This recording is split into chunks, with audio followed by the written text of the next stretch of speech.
Salam, salam, salam. Selamat pagi adik-adik yang terkasih di dalam Yesus Kristus. Puji dan syukur begitu baik Tuhan hingga kita kembali boleh berjumpa dalam saat teduh pagi ini.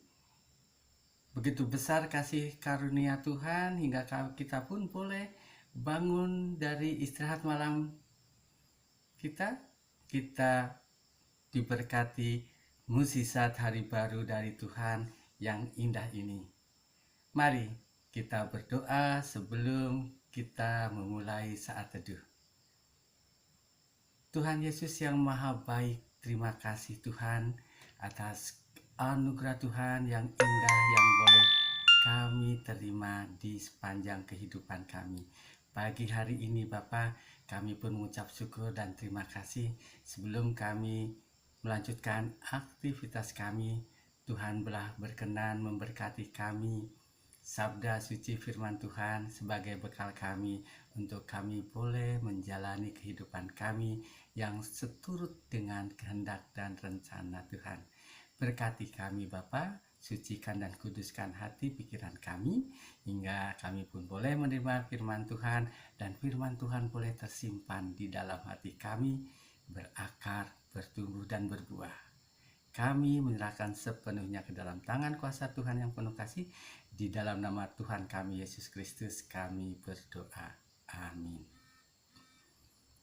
Di suatu pagi di hari libur sekolah, Ibu Tono dan Tony, kakak adik itu, tiba-tiba berteriak karena mendengar suara prang, jendela kaca pecah. Ternyata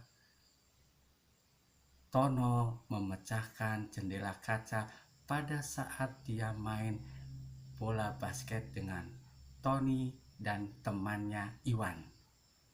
Kemudian si ibu berteriak, "Hayo, apa itu, Tono?" "Tony, Bu," kata Tono. "Bukan, Bu. Tono. Siapa yang benar?" Terus Iwan berteriak, "Tony, Bu." Dah Iwan berbohong berarti ya.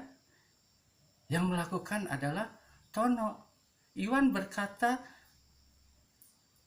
Tony karena Iwan bersahabat satu geng teman akrabnya Tony.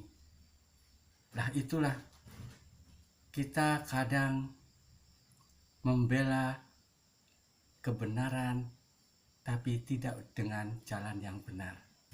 Coba kita lihat di dalam Alkitab kita buka Keluaran Ulangan, kita buka Ulangan 1 ayat yang ke-17. Ulangan 1 ayat yang ke-17. Demikian bunyinya. Dalam mengadili jangan pandang bulu. Baik perkara orang kecil maupun perkara orang besar harus kamu dengarkan. Jangan gentar terhadap siapapun, sebab pengadilan adalah kepunyaan Allah. Tetapi perkara yang terlalu sukar bagimu harus kamu hadapkan kepadaku, supaya aku mendengarnya. Ya, firman ini menceritakan pada saat itu Musa sedang menasehati para imam-imam pilihannya. Pada waktu itu Musa melakukan pengadilan adalah seorang diri. Tapi kemudian Yitro, mertuanya Musa, itu mengajarkan kepada Musa, kalau kamu melakukan apa-apa sendiri, kamu akan capek, dan juga masyarakatnya juga akan capek karena menunggu terlalu lama. Sehingga Yitro memberi nasihat dan cara kamu kumpulkan dari 1000 ada apa?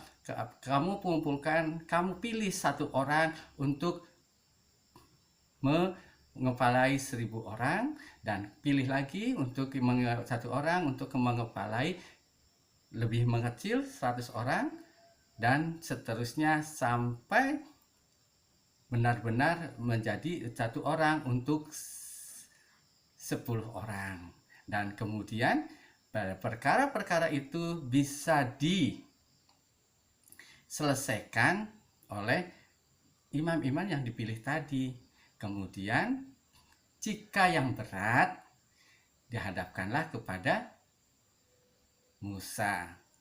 Itulah awal pertama adanya kalau zaman sekarang sistem organisasi. Tidak dikerjakan oleh satu orang untuk semua pekerjaan. Kembali tadi, dalam mengadili tidak boleh apa adik-adik? Dalam mengadili tidak boleh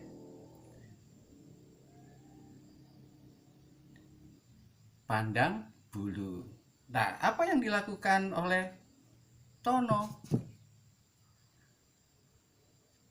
Ya, Tono dengan berteman dengan Iwan melakukan pembelaan pada hal yang salah.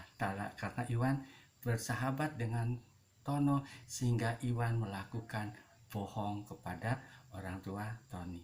Dan oleh karena itu, hari ini kita diajari oleh Tuhan melalui firman Tuhan bahwa kita tidak boleh berbohong di dalam membela, di dalam kehidupan kita pun harus berkata yang sebenarnya. A ya bilang A, B ya bilang B. Jangan A bilang B karena teman atau karena saudara atau yang lain. Mari kita untuk bisa berbicara jujur. Jujur, jujur di hadapan Tuhan. Tuhan memberkati.